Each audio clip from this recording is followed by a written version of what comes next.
Hello again. This week we're looking at supporting outstanding learners. So where we're headed today, we're going to define gifted and talented as much as we can. There aren't too many consistencies in our work for this week. We use an overarching term, outstanding learners, and we'll be thinking of what their characteristics are and some of the issues that arise in social emotional development. One of the major problems for outstanding learners and our work in classrooms is that often they underachieve. And we're going to be thinking about that, and we're also going to be thinking how we can support them as we think about general strategies for support in terms of outstanding learners. I'm going to introduce you to a fractal image. That looks like a fern, but it's actually a fractal. And it's called the Barnsley fern.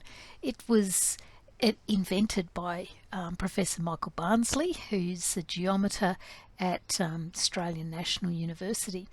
And he was very interested in geometry, and he spoke at a maths teachers conference some years ago.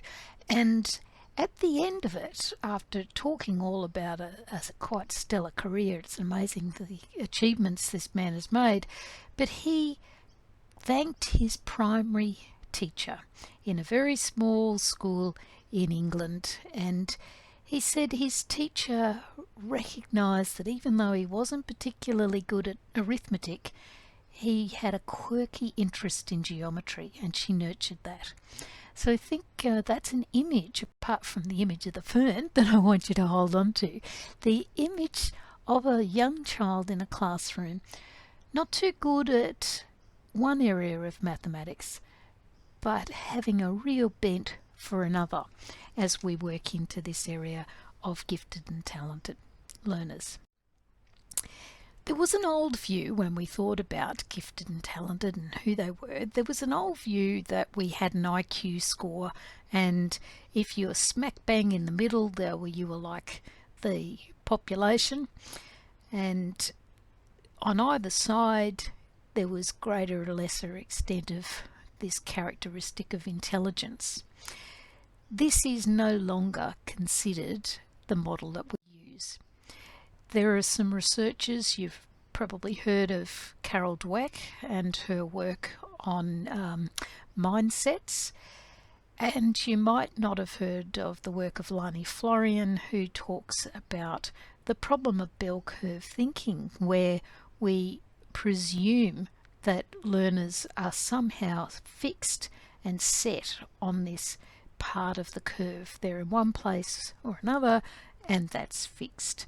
Neither of those researchers would agree with that perspective, and in more recent times we're coming to see that that's a very unhelpful model of intelligence. IQ does not predict an individual's performance. So you can have people who measure very high IQs but are not successful in school or in adulthood. It's a fairly tragic experience. Similarly, we can have people who perhaps have a lower IQ than the average 100 but still are making success of adulthood and having a good quality of life. There's no prediction in terms of IQ based on social acceptance. We don't know what the level of support a person will need just based on their IQ. So someone with a very high IQ might require a considerable amount of support. And it also doesn't help us understand what sort of educational adjustments are going to be required. So IQ is not a helpful model, and it's no longer used. Moving to defining gifted and talented, this is not an easy area, and many people have tried to grapple with it, and we can see some great difficulties in understanding what we're talking about. As I mentioned earlier, we're going to consider outstanding as equivalent to the notion of gifted and talented. There are many different conceptions of this, and most of them will be thinking normatively. Now, the idea in psychology is what is expected of an individual at a person's age. So in terms of comparison with other individuals, we see some differences. And as we'll come to later on in this lecture, that's in itself a problem, because many of these children can be quite hidden, and some of them do it deliberately. So if you have a look at that point there, each model, no matter who you look to, there are some political factors, and so there are other factors involved rather than just a characteristic of an individual, and it's tied up with all sorts of things about researchers' particular perspectives or theoretical framings of how they view learning and education in general. So it's a complex area. One of the models that's in your textbook, and it's used a lot in Australia, is Gagne's differentiated model of giftedness and talent. It's we're going to talk to you about it because you'll come across it. It's got its own issues, and those issues are in those dot points above. No model is perfect. So you can look it up in the textbook. In terms of giftedness, Gagne thinks about that as high potential. So you can have a look at that, and you can pause this video, which is one of the joys of it, and have a read of what that means there. So he's talking about natural ability in at least one domain, but you see, it doesn't mean that a person is going to be gifted across the board. So they've got high potential and natural talent in a particular area. Wrong, natural ability in a particular area. Talent, on the other hand, he distinguishes that to be high performance. So you might have the potential, but it never comes to fruition.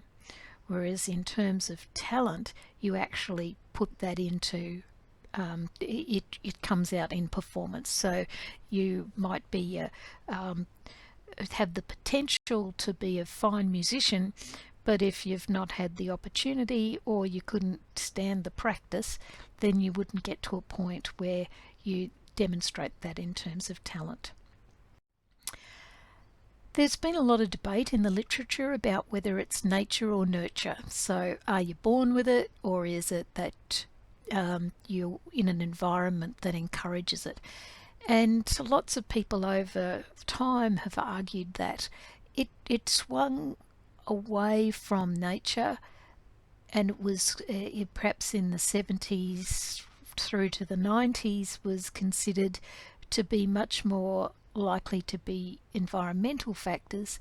In more recent times, with advances in genetics, there's been a sense that perhaps nature's coming back into the equation there. So I'd like to think that it's likely to be both.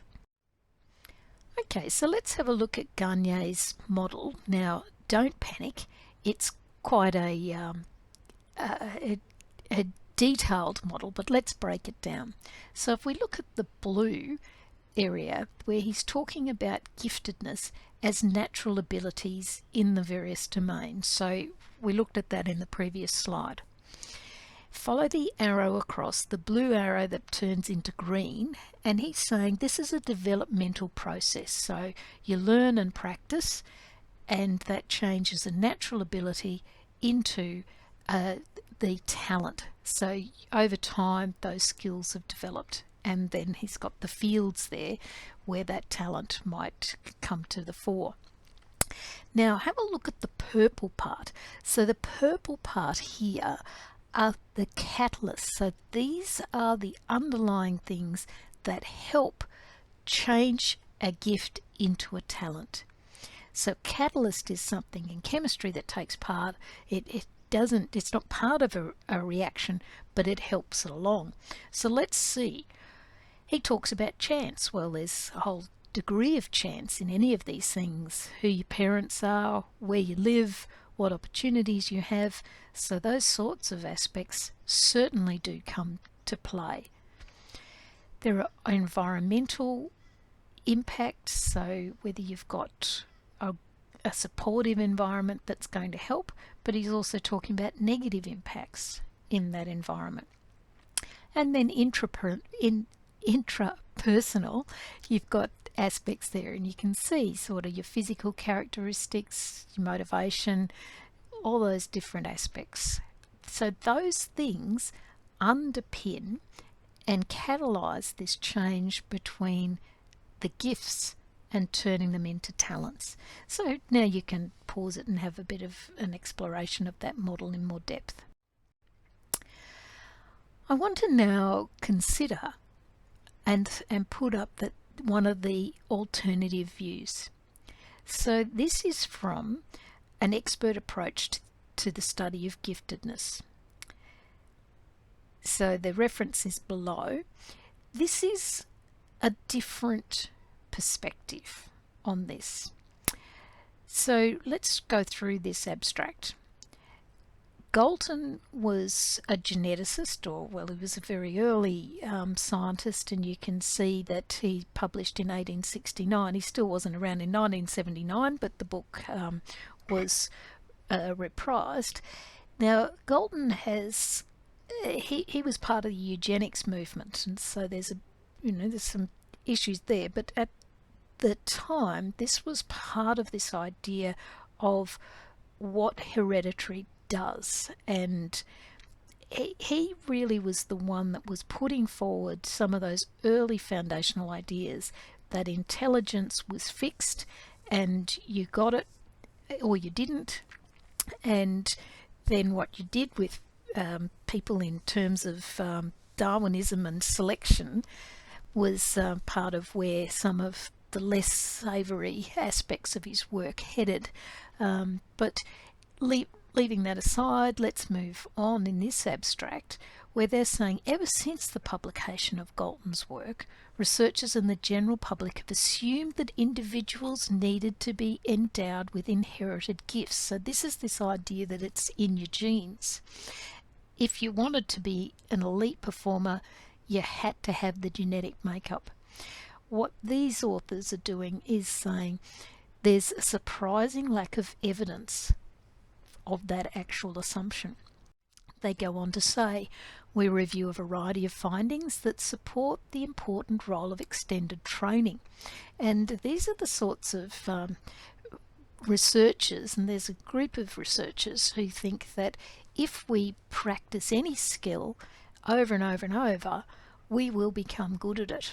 And so golfers or violinists or whatever spend hours and hours and hours of practice, and that's really critical in bringing forward their expertise. So you can see decades of daily deliberate practice. The abstract goes on. We also detail a new alternative approach towards the study of giftedness, namely the expert performance approach, and how it is able to explain the findings from studies of reproducibly superior performance. And then the final bit. The proposed framework can also account for how perceived giftedness is often a self-fulfilling prophecy. Now, we've come across self-fulfilling prophecy before when we were talking about the issues around streaming, for example, and the placebo effect in a classroom. Well, here it is again. Because in terms of this, the self-fulfilling prophecy is it provides gifted children with better motivational support, access to superior training and resources, resulting in superior development of performance. It can also work the other way too, which we'll come across. But this idea that if you select somebody and you see them as gifted, then that changes the environment they grow up in. So you'll see kids of football players or tennis players, and before they really can walk very well, they're already there with a tennis racket in their hand. Or if their parents are fine musicians, they're sitting on the piano stool when they can barely reach the keys, and they're playing. And so this is part of this, but this is just an alternative perspective, and both are worth you thinking about, because really there's a lot of contentious discussion in research literature around this idea of outstanding performance. So moving on then, we're going to consider what do we see when we're working in the classroom. So understanding these learners, taking it as we're not really sure whether it's nature, nurture, it's most likely both. Our role in the classroom is to support and challenge and advance all learners. So let's move on to that. There are two different things in terms of positive characteristics that get identified for kids who are outstanding: intellectual and personality. So if we look at the intellectual traits, you can take some time to have a look at those, and the personality traits to take some time to look at those. But it's not all good news. There are also negative traits, and these kids can often get labelled with some bad sort of descriptions. They're stubborn. I really detest the use of the word stubborn. Stubborn comes for lots of kids, and usually it means that they don't want to do what adults want them to do. And sometimes it's kids who don't have the language to communicate or negotiate. Probably not the case for our gifted and talented kids, but they're still in a situation of being expected to be compliant, and they're really voicing through their behaviour that they don't want to be. So a lot of those things there are in a similar sort of situation, but you can see that often the characteristics aren't always positive. One thing we've got to recognise is that, like all learners who are outstanding or gifted and talented aren't all the same.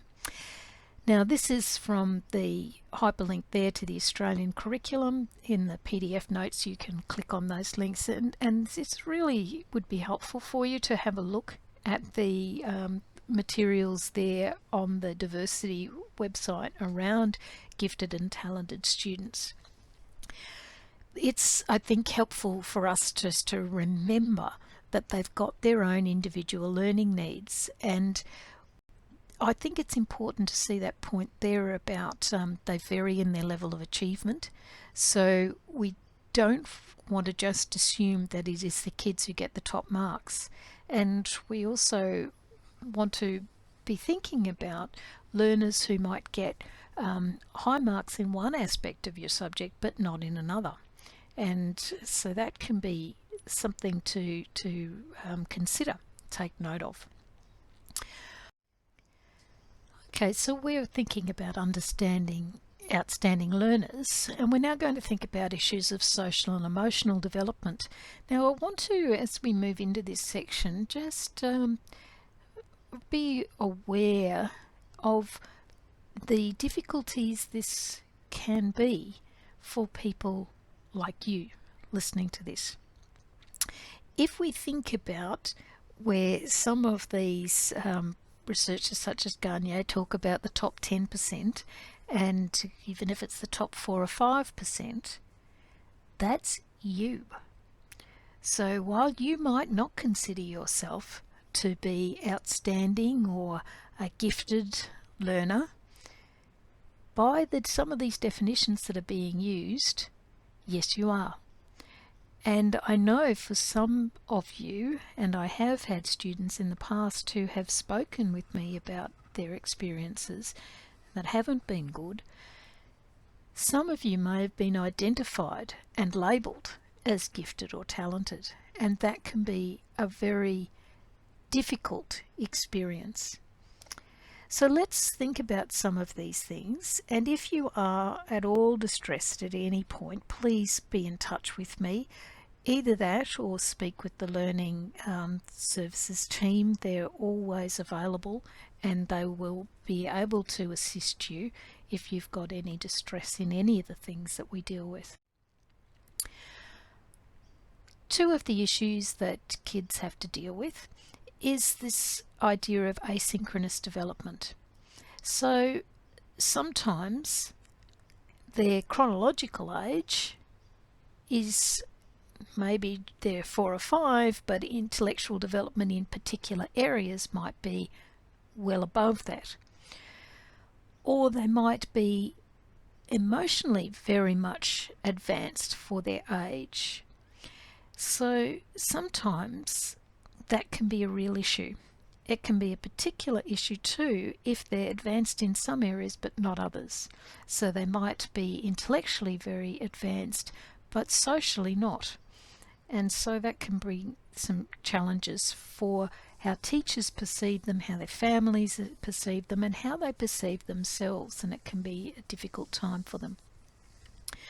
The force dilemma I've seen a fair bit in teaching, particularly as I was working in the secondary school and in the lower secondary. The idea of with adolescent development is that your peer group is very important to you. And for many students in this dilemma, the forced dilemma part of it is they are forced to make a choice, or they perceive they're forced to make a choice between excelling in an area that might not be popular and being accepted by their peer group.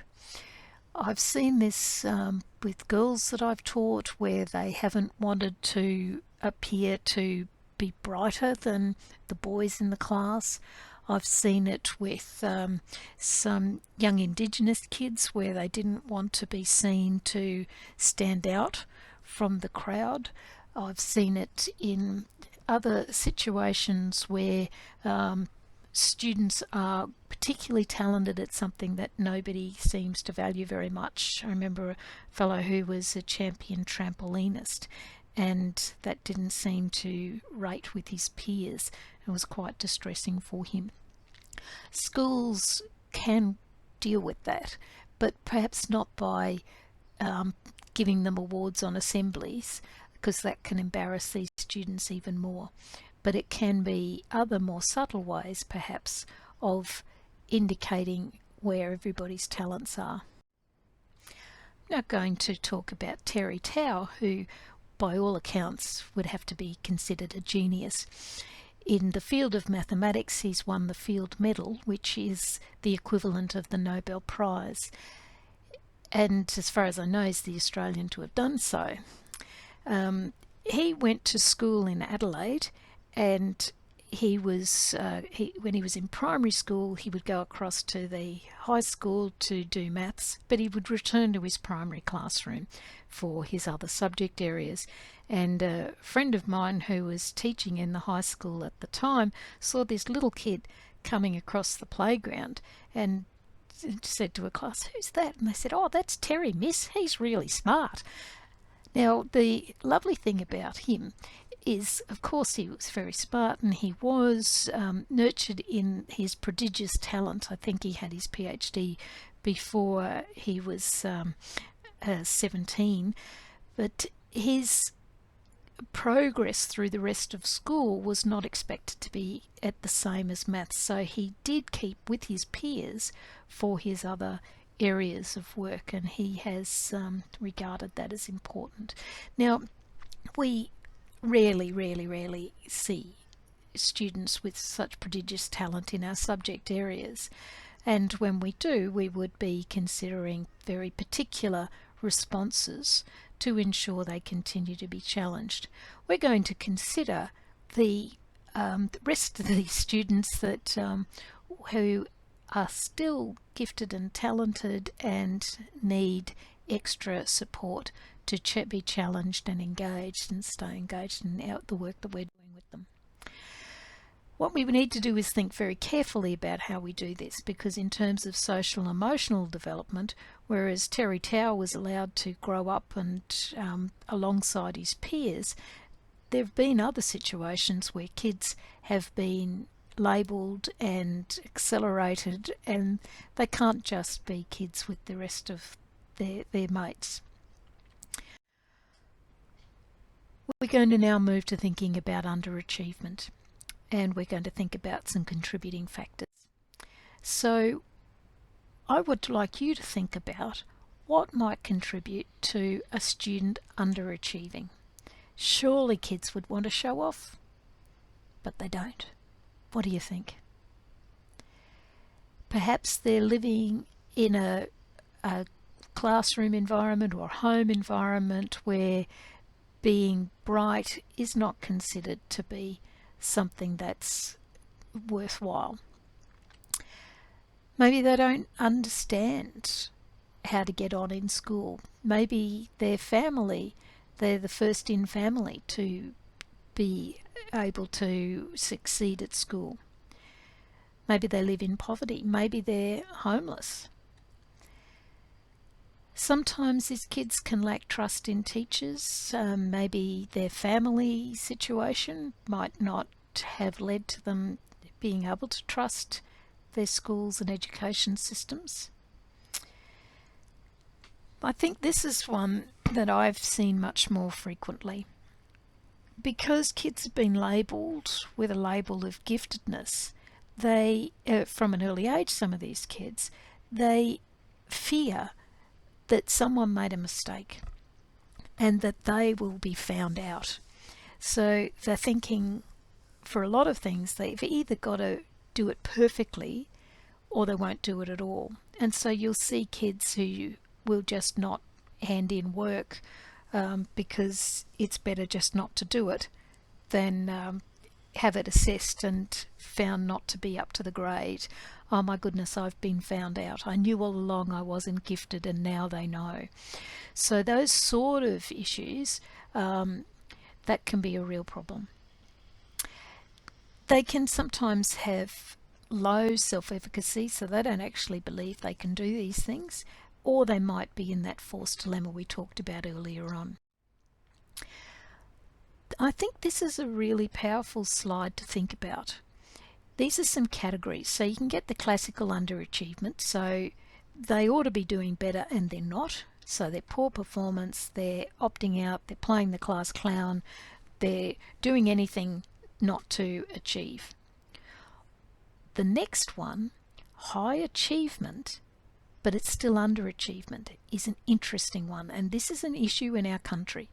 So in our country we've got kids doing well, but what it would suggest from how they're progressing across scores such as NAPLAN tests, which we've got longitudinal data for them, 3, 5, 7 and 9, we could see what their predicted growth might be, and they're plateauing off. So while they're still doing well, they could do better. They are not at reaching their potential. This twice exceptional gifted children, that's a term that is worth remembering, twice exceptional. So this is where they combine outstanding ability, but they've also got a learning disability or some other issue. So they're going to need support for two things. One to be extended and another to support or make adjustments or overcome the learning difficulty that they experience. And then the invisible gifted students I alluded to earlier on. These are the ones that we just don't know about. The unknown ones, they're not particularly seen to be outstanding, and perhaps they've got parents and teachers who don't recognise that they have a gift that could be nurtured. In this slide we're going to look at an example of a Year 9 NAPLAN report for a student who's twice exceptional. So this student is gifted in one area and has a learning difficulty in another. Now have a look at the key at the top. So the dot is the individual student result. This triangle on the side is the national average, and then the range is this light blue box where you would expect 60% of Year 9 students in Australia fall. So in the first reading test, this student is well above the other Year 9s in the country. But look at writing. For writing, this student is well below the 60% of the, well, even more than 60%, because it's 60% fall in that box, but then you've got also kids in bands 9 and 10. So this student is well below. And what we have here is some data that is inconsistent. And that's the sign when you see that as a teacher to think something's going on here, and there needs to be some sort of assessment undertaken to find out what's going on. If this is just a one-off and it doesn't match with the writing that the student is producing in standard class work or in their assignments or in their exams, then you could put it down to a bad day. However, it should never be considered that you put it down as a bad day and move on. It really is something that needs to be followed up. You need to get other data to see, is there something going on here? Here's another situation. So this is an IQ test result. In these different categories, and it's a bit blurry, but here are the different categories in this intelligence test, and typically it's expected that they correlate. So you would expect that they would be pretty roughly the same. Well, now this student has come out with a general ability at 124. So this is putting this student, if you wanted to think about that old model, and this is partly why it's not a good model to use, but in terms of IQ levels, this is suggesting certainly superior IQ. And yet we can see that working memory has dropped down into what's considered to be the normal range, around about 100. So for this student, they've got very high intelligence, but there's also a learning difficulty going on, and working memory is very important in terms of executive functioning, and we've talked about that in a previous little lecture that you can go back and have a look at. So underachievement's a really significant aspect that we should consider for all our students, but particularly for gifted and talented students. So let's think about now strategies for support. I'm going to think about 4 different approaches. Differentiating the curriculum using year level appropriate curriculum. We've been talking about that through these previous lectures. We're going to think about the importance of high expectations, teaching for creativity, and a previous strategy once used of acceleration. Differentiating the curriculum, if we think about the Australian curriculum, remember, as we've talked about in the past, it is a year level curriculum. It's the strong view of Australian educators that we should be considering that we take the curriculum from the year level of the student and then adjust it as needed. So what they're specifying here is that all students, but gifted and talented students especially, benefit from rigorous, relevant and engaging learning opportunities based on the Australian curriculum content. So you haven't got to go off and do other things. You're focusing on the Australian curriculum. So you can, as I've referred to before, this hyperlink takes you to where this information is, and they consider this is what you should be doing as you're developing their personal learning plans. The process begins with the learning area content that aligns with the student's chronological age. Really, it's the age of the class they're in. So if they're in year 4, that's the class you're teaching, that's the work that you work with them on. And same if you're in teaching year 8 or year 12. General capabilities and cross-curriculum priorities can be used to extend and enrich teaching and learning opportunities. So remember the general capabilities, things like literacy and numeracy and so on, the cross-curriculum priorities. These are the things that sometimes get missed when we're thinking about planning our teaching program. But this is where they can be used to extend and challenge. So for gifted and talented students, they could be encouraged to achieve educational standards beyond those of their peers. So this is where you're still teaching them the year level content, but when you're looking for learning outcomes, you can be looking to learning outcomes for other year levels. Do that with caution, because it's not as though you want to teach them explicitly the curriculum content for the year above. All that will happen is they will be bored out of their brains when they get to the year above, and the teacher who's got them won't thank you for already covering the material. But what you can do is extend them and develop that, and if you see evidence, you can be recording that.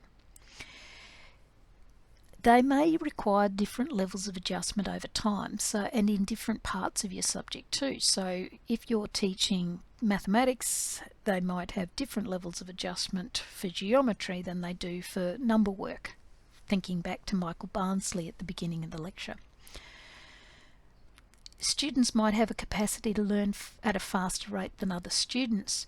Cheryl Prager's a mathematician, and of course my examples are in mathematics because that's my field of work, is where I am as a maths teacher. I've been to maths conferences over many years and I've heard people talk about these things, and Cheryl Prager's a mathematician from Western Australia, and she was talking about her education experience. She talked about the importance of practicing the exercises and techniques that the other kids in the class were doing. But she said, I probably only needed to do 2 or 3. I probably didn't need to do 50. And so this is where we can differentiate, and this is where we can individualize the curriculum, recognizing that some kids are going to learn faster and be able to pick up the ideas and the techniques in certain areas than other kids, and so you don't want to make them all do the same. And then, as I've said before, they require adjustments to different aspects of their learning, so we need to think very carefully and don't assume that kids are going to be really talented across all areas of the curriculum, that in some areas they will be flying away and in others they'll need extra support. I'm going to show you an example of a rich task. So using a rich task, the idea is that all the kids get the task, but they allow students to take them in different directions. So here's an example, and it's one that you can play with at your leisure, particularly people in the primary, because this will be a task that you can take straight into the classroom. Our dear friend Holly has some cubes in her pocket. She notices that when she shared the cubes into 2 equal groups, there was 1 left over. When she shared them into 3 equal groups, there were 2 left over. How many cubes might Holly have? Now this one is a good task because you can work out one solution, you can act it out, you can help kids access this task with real cubes. They can play, they can model, they can work in groups themselves, and then you can ask them questions like, are there any other solutions? How do you know? Have you got them all? Now, those sort of questions will allow a student who's particularly good in these sort of areas, who is an outstanding learner, gifted and talented, they can take this and explore it and play and go further. So rich task is really, when talking about these sorts of tasks, rich tasks, and modifying them for learners, writers in these fields talk about enabling prompts and extending prompts. So we think about that cube task. An enabling prompt is something that helps a learner get engaged to begin with the task and to keep going. So it could be that you'll bring in cubes, that you'll have some little plates to share and you might demonstrate, or the children might do some group work and do some acting out of the different situations. They're enabling prompts to help all learners make a start. Extending prompts then are what you also need to plan. You need to plan very carefully to think about how are you going to challenge and extend your learners to keep going to pursue the task in new and different ways. Questions such as, have you got all the solutions? How do you know you've got all the solutions? Those sorts of things will push learners, and in this case, maybe even into algebra. So they're an important aspect. Rich tasks, you can find them. There's an example of a website, enrich.maths.org, comes from the UK, and it's designed to provide opportunities for enrichment for learners in classes. And this is a teacher in a school in Tasmania I was working with last year, and she was using these rich tasks, and one of the tasks is a balloon. The idea is that you can think about positive and negative numbers, adding positive and negative numbers through an analogy of a hot air balloon.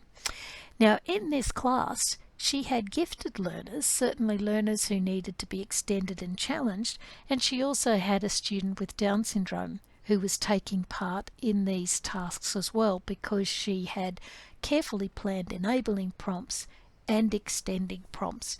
So they're a powerful way of differentiating the curriculum and ensuring that all the learners in your class get to have their appropriate level of challenge.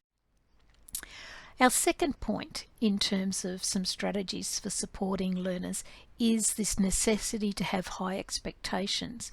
And in an Australian report, there's been evidence that we are not doing well by our highest achieving students.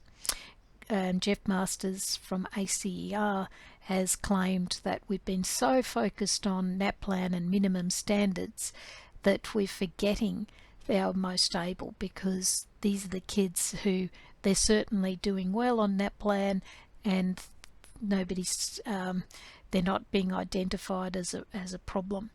But if we're not challenging them, then we aren't doing the best by them or our country. And what we should do is hold high expectations, that we really should be expecting all learners not just to be chugging along, but to be continuing to grow and meet the best that they can be. The third area is about teaching for creativity.